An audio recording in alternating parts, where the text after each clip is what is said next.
At sa ilang saglit nga ay lalabas na si Mary Grace mula sa bahay ni Kuya na binigyan ng bagong bihis ng SunTrust Properties, a Mega World company. Own a SunTrust home today. At kasama ko ang loved one ni Mary Grace, ang kanyang hipag na si Ate Lynn. Yes po. Ate Lynn, good evening po. Kamusta po ang pakiramdam nyo na lalabas na si Mary Grace mula sa Big Brother house? Mixed emotions. Nalulungkot ako dahil pangarap niya talagang maging artista at maging panalo talaga siya. Pero competition, may nananalo, may natatalo. Dapat lang tanggapin. At saka panalo kasi ang dami ng learnings mula sa Big Brother house. Pinatunayan na talaga na isa siyang matatag na karakter, di ba? Pero ano po ba ang pagkakilala niyo kay Mary Grace? Fighter talaga siya sa buhay.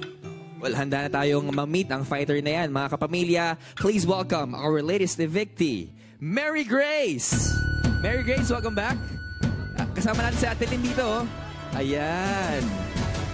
Alright. Mary Grace, hinintay ka na ng ating mga kapamilya. Let's go. Okay. Here we go mga kapamilya. Eto na ang Inday Taray ng Davao Occidental, Mary Grace! Hi, Mary Grace! Kamusta? Hello! Welcome back sa Outside World.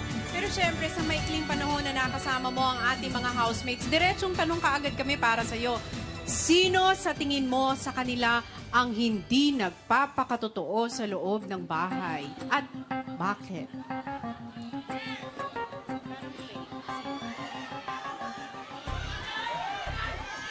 Isang pangalan lang, Mary Grace. Yung parang hindi totoo ang pakikitungo sa mga housemates. May naramdaman ka ba? Sino?